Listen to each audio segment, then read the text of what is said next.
BNP ও জামায়াতের পার্থক্য কম, অনিশ্চিত ভোটার বেশি।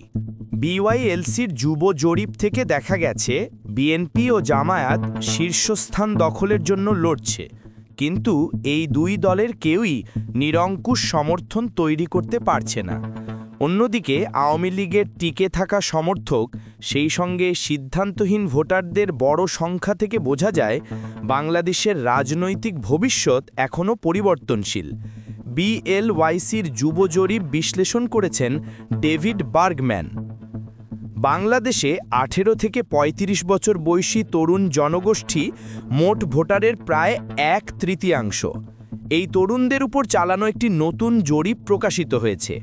জরিপটি চালিয়েছে বাংলাদেশ ইউথ লিডারশিপ সেন্টার বিওয়াইএলসি। 2009 সালে প্রতিষ্ঠিত প্রতিষ্ঠানটি ইংরেজি, বাংলা ও মাদ্রাসা 3 ধরনের শিক্ষা ব্যাকগ্রাউন্ডের শিক্ষার্থীদের নেতৃত্বের প্রশিক্ষণ দিয়ে থাকে। গত 10 থেকে 25 অক্টোবরের মধ্যে চালানো জরিপে 2545 জন অংশ নেন। দেশের ভৌগোলিক ও জনমিতিক বৈচিত্র্য প্রতিফলিত করার জন্য র্যান্ডম স্যাম্পলিং পদ্ধতিতে তাদের নির্বাচন করা হয়। বাংলাদেশের জরিপকে মানুষ সাধারণত সন্দেহের চোখে দেখে, এমনকি সেগুলো বৈজ্ঞানিক পদ্ধতিতে করা হলেও লোকের সন্দেহ যায় না। অনেকের যুক্তি হলো, মাত্র হাজার কয়েক লোকের উত্তর দিয়ে বাংলাদেশের জনগণের জটিলতাকে পুরোপুরি তুলে ধরা সম্ভব নয়। এছাড়া নাগরিকেরা অপরিচিত মানুষের কাছে তাদের আসল রাজনৈতিক পছন্দ অপছন্দ প্রকাশ করতে চায় না। সাধারণভাবে জরিপের ফল নিয়ে কিছুটা সন্দেহ থাকাটা ঠিক আছে, কারণ জরিপ সবসময় শতভাগ নির্ভুল হয় না।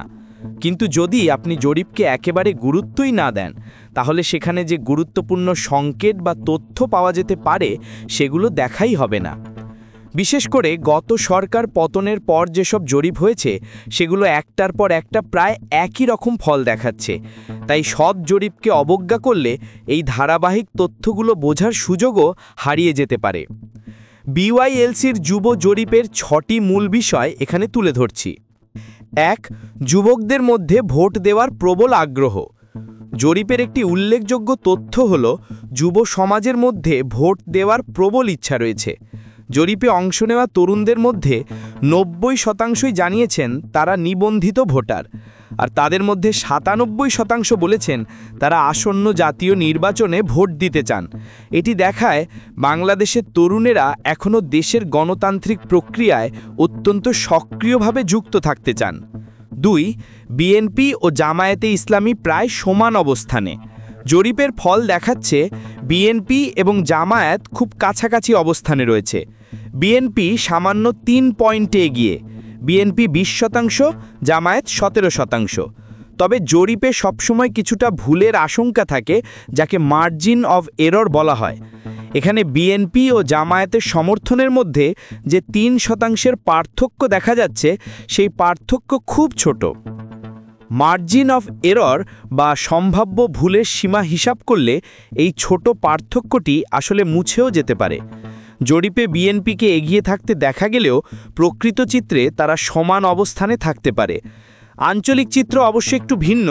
চট্টগ্রামে 19% বনাম 10%, ঢাকায় 24% বনাম 19% ও রাজশাহীতে 39% বনাম 27% বিএনপি শক্তিশালী অবস্থানে আছে।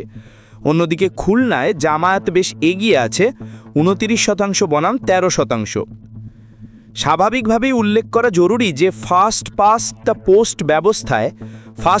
পোস্ট ব্যবস্থা হলো এমন ভোট ব্যবস্থা যেখানে একজন প্রার্থী সবচেয়ে বেশি ভোট পেলে সোজাসুজি জয়ী হয়।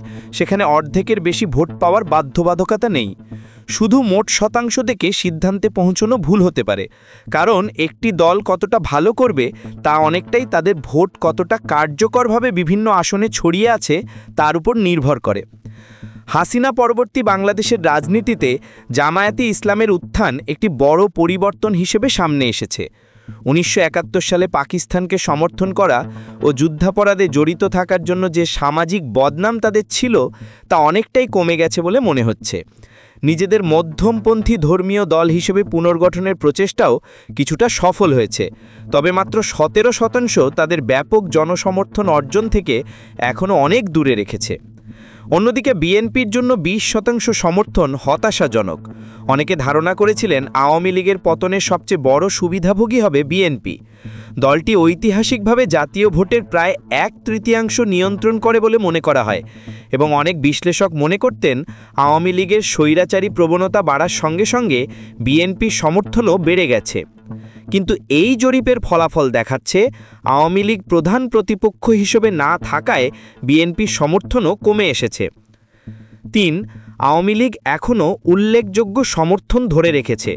কিছুটা অবাক হওয়ার মতো বিষয় হলেও জরিপে অংশ নেওয়া তরুণদের 10% বলেছেন তারা আওয়ামী লীগকে ভোট দিতে চান। বছরের পর বছর ধরে দলের স্বৈরাচারী আচরণ ও 2024 সালের জুলাই আগস্টে সংঘটিত হিংসা ঘটানোর পরেও তারা এই জরিপে তৃতীয় বৃহত্তম দল হিসেবে চিহ্নিত হয়েছে। বর্তমান পরিস্থিতিতে যখন আওয়ামী লীগকে নিয়ে চারিদিকে সমালোচনা, সামাজিক নিন্দা এবং তাদের কর্মকাণ্ডে যুক্ত হওয়ার আইনত অপরাধ নির্ধারিত হয়েছে, তখনও এই 10% সমর্থনে দেখা যাচ্ছে দলের মূল সমর্থক গোষ্ঠী এখনও টিকে আছে। অর্থাৎ আওয়ামী লীগের মূল সমর্থন ঘাঁটি পুরোপুরি ভেঙে যায়নি, বরং অনেকটা স্থায়ীভাবেই টিকে আছে। উল্লেখ্য, এই জরিপ করা হয়েছে আন্তর্জাতিক অপরাধ ট্রাইব্যুনালে শেখ হাসিনা ও প্রাক্তন স্বরাষ্ট্রমন্ত্রী আসাদুজ্জামান খানের মানবতা বিরোধী অপরাধে দোষী সাব্যস্ত হবার আগে। 4. ন্যাশনাল সিটিজেন্স পার্টির হতাশাজনক সূচনা। 2024 সালে জুলাইয়ের আন্দোলনের নেতৃত্ব দেওয়া ছাত্রদের এক অংশের গড়ে তোলা ন্যাশনাল সিটিজেন্স পার্টি জরিপে মাত্র 4% সমর্থন পেয়েছে। তরুণরাই যেহেতু এমসিপির প্রধান লক্ষ্যভিত্তিক সমর্থক, তাই এই কম জনসমর্থন দেখাচ্ছে দলটির অসাংগঠনিক অবস্থা খুব দুর্বল এবং ভোটের মাঠে তাদের প্রভাব সীমিত। কৌশলগত জোট না করলে সংসদে একটি আসন পাওয়াও তাদের জন্য খুব কঠিন হয়ে পড়বে। 5. সিদ্ধান্তহীন ও নীরব ভোটাররা। জরিপের সবচেয়ে গুরুত্বপূর্ণ ফলগুলোর একটি হল বহু তরুণ এখনও সিদ্ধান্ত নেয়নি কাকে তারা ভোট দেবে। প্রায় 30% তরুণ জানিয়েছেন তারা এখনও কোনো দলকে বেছে নেননি। নির্বাচনের দিন ঘনিয়ে এলে এই বড় অংশের ভোট বিভিন্ন দিকে সরে যেতে পারে। আরও 18% তরুণ তাদের পছন্দ জানাতে অস্বীকার করেছেন। এই গ্রুপের মধ্যে এমন বহু নীরব আওয়ামী লীগ সমর্থক থাকতে পারেন যারা প্রকাশ্যে নিজেদের মত বলেন না।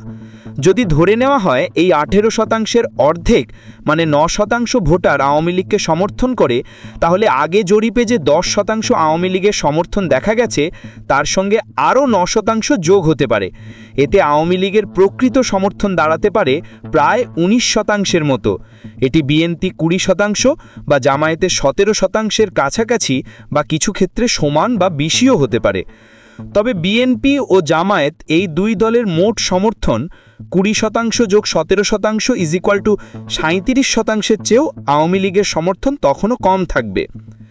6. ভাবি আওয়ামী লীগ ভোটারদের ভবিষ্যৎ। ধরা যাক আওয়ামী লীগ নির্বাচনে অংশগ্রহণ করতে পারবে না, তাহলে তাদের প্রাক্তন সমর্থকরা কোথায় ভোট দিতে পারেন সে বিষয়ে জরিপ কিছু ইঙ্গিত দেয়। জরিপে দেখা গেছে এদের অর্ধেকের বেশি মানে 56% বলেছেন তারা ভোট দেবেন না, আর যারা ভোট দেবেন তাদের মধ্যে অনেকে সমর্থন সরিয়ে নিচ্ছেন বিএনপি 20% বা জামায়াতের 17%-এর দিকে। তবে এখনও 41% প্রাক্তন আওয়ামী লীগ ভোটার সিদ্ধান্তহীন অবস্থায় আছেন। অনেক বিশ্লেষককে এটা অবাক করেছে যে কিছু প্রাক্তন আওয়ামী লীগ সমর্থক এখন ঐতিহাসিকভাবে আওয়ামী লীগের সবচেয়ে বড় প্রতিদ্বন্দ্বী জামায়াতে ইসলামীকে এখন সমর্থন করতে ইচ্ছুক। পরিবর্তনের দুটি প্রধান কারণ থাকতে পারে। এর মধ্যে প্রথমটি হলো যেহেতু স্থানীয় বিএনপির কর্মীরা প্রাক্তন আওয়ামী লীগ সমর্থকদের সঙ্গে কঠোর আচরণ করছেন বলে জানা গেছে, সেহেতু প্রাক্তন আওয়ামী লীগ সমর্থকেরা অনেকেই জামায়াতকে কম খারাপ বিকল্প হিসেবে দেখছেন। দ্বিতীয় কারণ হল রাজনৈতিক যুক্তি।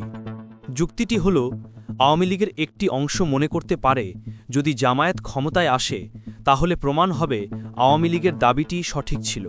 অর্থাৎ তখন প্রমাণ হবে বাংলাদেশকে ধর্মভিত্তিক রাষ্ট্রে পরিণত হতে বাধা দেওয়ার ক্ষেত্রে আওয়ামী লীগই একমাত্র প্রকৃত প্রতিবন্ধক ছিল। শেষ কথা, বিওয়াইএলসির যুবজরিপ দেখাচ্ছে বিএনপি ও জামায়াত শীর্ষস্থান দখলের জন্য লড়ছে, কিন্তু এই দুই দলের কেউই নিরঙ্কুশ সমর্থন তৈরি করতে পারছে না।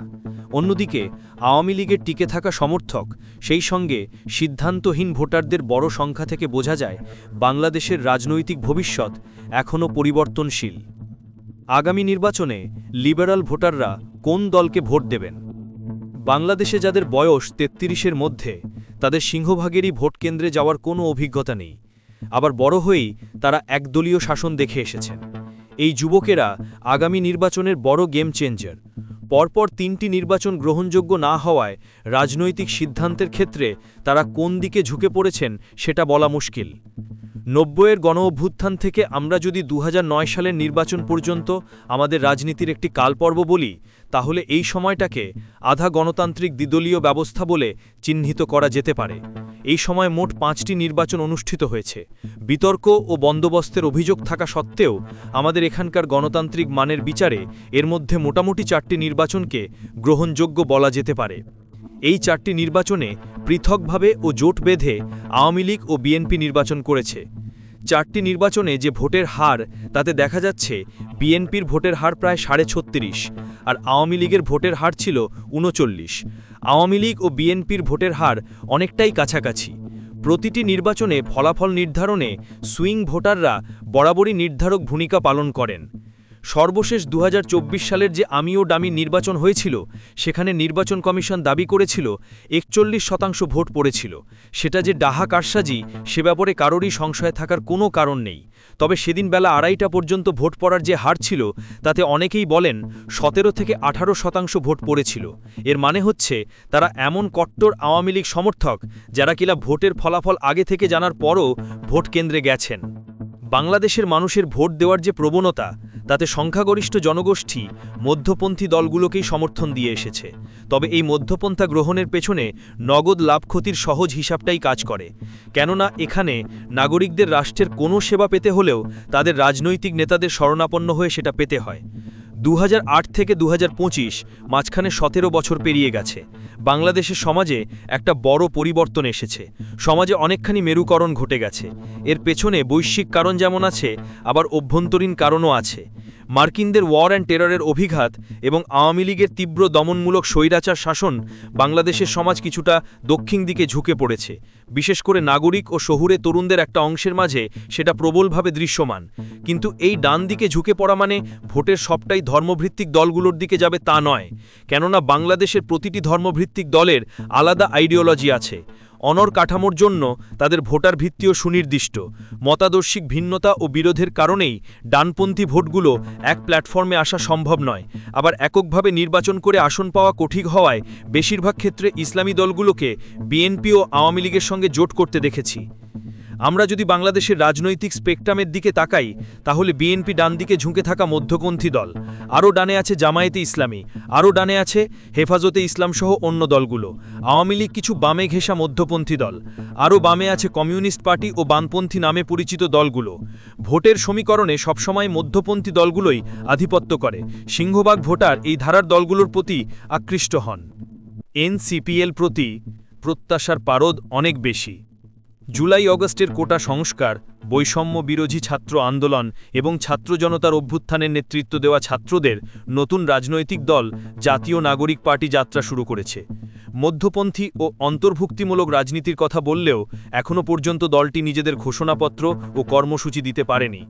মধ্যপন্থী রাজনীতি যে একটা মতাদর্শ, সেই অবস্থান তাদের কথায়ও কাজে প্রতিফলিত হচ্ছে না। ব্যক্তির অধিকার, উদারনৈতিক গণতন্ত্র, সাংস্কৃতিক বহুত্ববাদ, সুযোগের ক্ষেত্রে সাম্য, এই রকম মৌলিক নীতির ওপর দাঁড়িয়েই মধ্যপন্থী রাজনীতির ভিত গড়ে ওঠে। ডানপন্থীর সঙ্গে কিছু বামপন্থী লোককে ভেড়ানো মানেই মধ্যপন্থী রাজনীতি নয়। একটা দলের রাজনীতি কি, সেটা তার ইশতেহার ও কর্মসূচির ওপর নির্ভর করে। পুরনো যে রাজনৈতিক বন্দোবস্ত, সেখানে দল মানে এক ব্যক্তি, সরকার মানেই এক ব্যক্তির শাসন। কে নেতা হবেন, কে এমপি হবেন, কে মন্ত্রী হবেন, সবটাই নির্ধারণ করে দেন দলের নেতা। ফলে রাজনীতি, সরকার সবখানে ব্যক্তিপূজা প্রতিষ্ঠা পায়।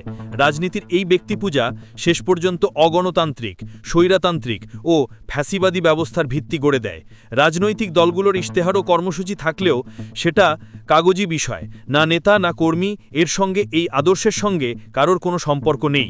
প্রবল কাণ্ডজ্ঞান আর অভিজ্ঞতার কারণে কোনো সময়ে কোনো নেতা সঠিক সিদ্ধান্ত নেন, কিন্তু আদর্শগত কারণে সিদ্ধান্ত আসে না। ফলে রাজনীতি এখনও এখানে শেষ পর্যন্ত এক নেতার নির্দেশ ও সিদ্ধান্ত দেখছে। ভোটের সিদ্ধান্ত নেওয়ার ক্ষেত্রে এইসব হিসেব নিকেশ বিশদভাবে কাজ করবে। আওয়ামী লীগের রাজনৈতিক ভবিষ্যৎ অনিশ্চিত।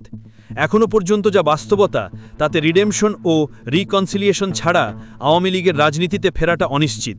সম্প্রতি প্রথম আলোর সঙ্গে সাক্ষাৎকারে ঢাকা বিশ্ববিদ্যালয়ের উন্নয়ন অধ্যয়ন বিভাগের অধ্যাপক আসিফ মোহাম্মদ সায়ান বলেছেন, আওয়ামী লীগের রাজনৈতিক ভবিষ্যৎ অনিশ্চিত। দলটি আদৌ নির্বাচনে অংশগ্রহণ করতে পারবে কিনা আমরা জানি না। আওয়ামী লীগ নেই, বাম দলগুলোর অবস্থা নড়বড়ে, আবার কিছু সেকুলার ও লিবারেলের ভোটও আছে, ফলে বিশাল একটা জায়গা তো ফাঁকা পড়ে আছে। প্রশ্ন হচ্ছে, আগামী নির্বাচনে এই লোকগুলোর কি কোনো প্রতিনিধিত্ব থাকবে না? আগামী নির্বাচনে আওয়ামী লীগের থাকা না থাকা নিয়ে অনিশ্চয়তা আছে। আবার বিকল্প দল না থাকায় আওয়ামী লীগকে ভোট দিতে বাধ্য হন এমন লিবারেল ও সেকুলার ভোটারও আছেন। আমরা ধরে নিই যে আওয়ামী লীগ না থাকলে তাদের কট্টর সমর্থকরা ভোট দিতে যাবেন না। এর বাইরেও বিরাট অংশের ভোটারের ভোট দেওয়ার হতো কোনো রাজনৈতিক দল নেই, তাদের বিকল্প হতে পারত বাম দলগুলো। বাম দলগুলো বিকল্প নয়, কিন্তু পুরনো ধরনের বামপন্থী দলগুলো শ্রমিক, কৃষক ও সাধারণ মানুষ থেকে বিচ্ছিন্ন, তাদের সাংগঠনিক ভীতিও নড়বড়ে। আবার আওয়ামী লীগের ক্ষমতা ও অপকর্মের অংশীদার হওয়ায় বামপন্থীদের একটি অংশ অপ্রাসঙ্গিক হয়ে পড়েছে। ব্যক্তি স্বাধীনতা ও অধিকার প্রশ্নে পুরনো বামপন্থীদের অবস্থান অনড় ও সেকেলে, সেই কারণে যারা লিবারাল ও দানতান্ত্রিক তাদের বামপন্থী দলগুলো আকৃষ্ট করতে পারে না। পরিবারতন্ত্র, জনতুষ্টিবাদ, সাংস্কৃতিক ক্যাঁচাল ও চরমপন্থী মতাদর্শের বাইরে ব্যক্তির অধিকার, উদারনৈতিক গণতন্ত্র, সাংস্কৃতিক বহুত্ববাদ, সুযোগের ক্ষেত্রে সাম্য, নারী, কৃষক, শ্রমিক, সংখ্যালঘুর অধিকারকে জোরালোভাবে সমর্থন দেয় এমন রাজনীতির শূন্যতা বাংলাদেশে অনেক দিনের। সেই শূন্যতা পূরণ করবে কোন দল?